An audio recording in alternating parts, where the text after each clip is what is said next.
Hi, everyone. Today's sixth grade word of the day is jovial.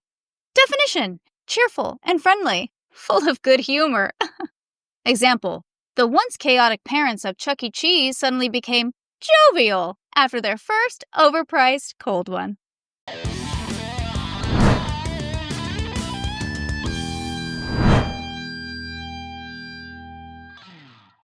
Hello and welcome to the Light Diversion Show. I noticed that after a certain hour at the local Chuck E. Cheese on a Saturday night, there were clearly more adults than kids, and half of those adults had a cold one in their hand. How cold were they really? Hard to say, but I'm guessing the kids were already nice and warm, being tucked into the car seats in preparation for the ride home. The atmosphere was jovial, far more relaxed than just a short time prior when umpteen kids were wired off cheese-filled crust pizza, cheap birthday cake, candy, and lemonade. The moms, struggling to play video games they'd never seen before while balancing purses on their shoulders, had finally dropped them to the floor and picked up one of those cold ones too. Meanwhile, the staff was running around the place with heavy-duty black trash bags, grabbing every single thing in sight to eventually toss them out and close the place down, so they could go out and have a cold one somewhere else too. Then, the house lights flashed, the universal signal that it's time to finish up, take that last swig, and keep the party going somewhere else. It was about 9 p.m. Elena, thanks for being here. It's always great to see you. Always a pleasure, Nick, especially when we get to break down the sociology of Chuck E. Cheese after dark. It's basically Vegas, but for parents who lost all hope about 3 hours ago. Oh, yeah. Hot times at the Chuck E. Cheese.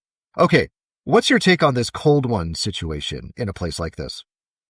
I think this is iconic, truly. The moment the last kid is strapped into that booster seat, it's now the parents' time, right?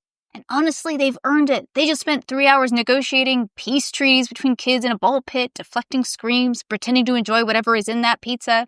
At that point, a $9 Bud Light is basically a survival tax.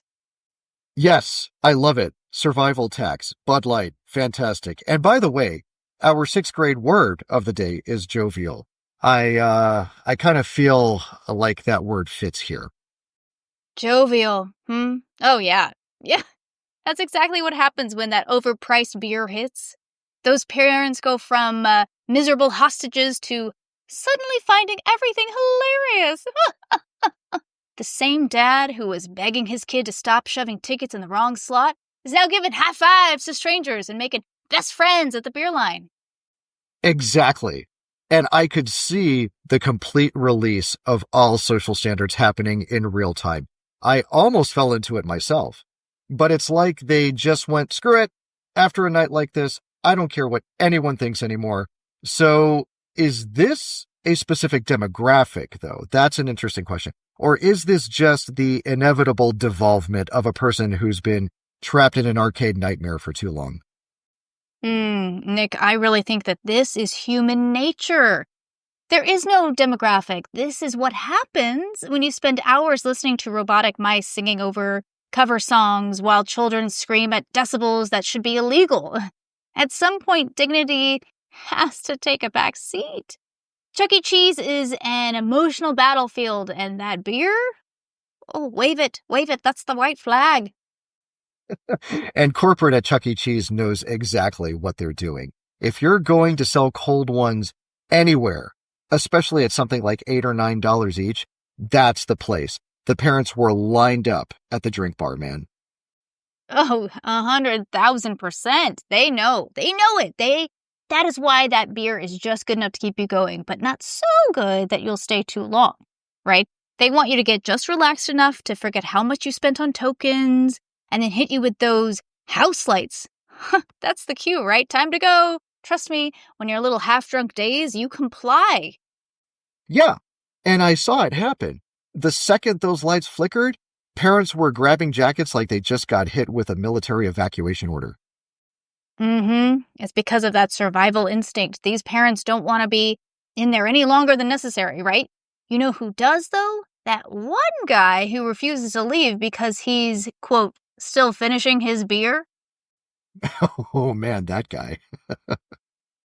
Yeah, that guy. That guy is fully committed. He's been in at least 2 bar fights in his lifetime, and he's not about to let some robotic rat tell him when to finish his drink.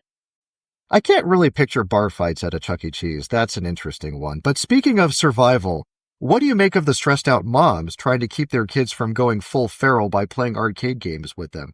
All while balancing that short-handed designer purse on their shoulders. That was genuine, struggling to keep themselves upright.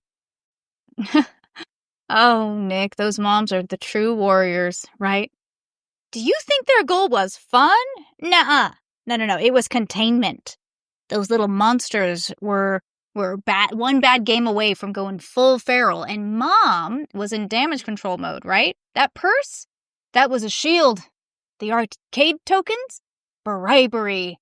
Everything she did was calculated for one thing: getting out of there with minimal casualties. And meanwhile, their husbands already three beers in, 3 of them, just vibing. Oh, yeah, they clocked out the second they got in line for that first beer. They're off duty now. They're out there reminiscing about their high school baseball days with the other dads that they have actually never met before, right? It's a full-on social hour between the dads over at the beer counter. Yeah, beer counter was definitely active. Okay. Sadly, we always have to keep these things short, Elena. But I think that's all the time we have for this one. Let's wrap it up and crack open a cold one with a $40 pizza. You with me? Oh, absolutely. But let's just make sure we drink outside the presence of a mechanical singing mouse this time. Okay, deal. I'm totally okay with that. All right, Elena, let's wrap this one up. What do you got to tell us? Yes, please, everyone, like, subscribe, tell a friend. Check out our sponsors below, because they make this happen. Maybe you want some Light Diversions merch, right? Because who loves mechanical robots more than anyone but us? Call our hotline, give us a voicemail at 818-538-8203. Light Diversions, your favorite show.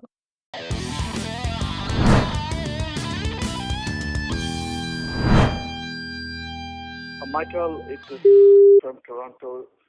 Michael, I did warn you last year about your people selling in Canada, and it is happening over and over. And please call me back. I want to talk to you. If you guys keep continuing doing it, I'm going to open up a freaking shop right next to your office. I will undercut you on everything. And also, I will put these things on eBay. I will make sure that you lose your business, okay? I'm telling you, I'm cautioning you. Please don't provoke me and act accordingly. I'm spending my money for advertisement and everything else in this country, and you guys are infringing into it. This is not the right thing to do. Okay? Call me back. If you're a gentleman, you should call me back.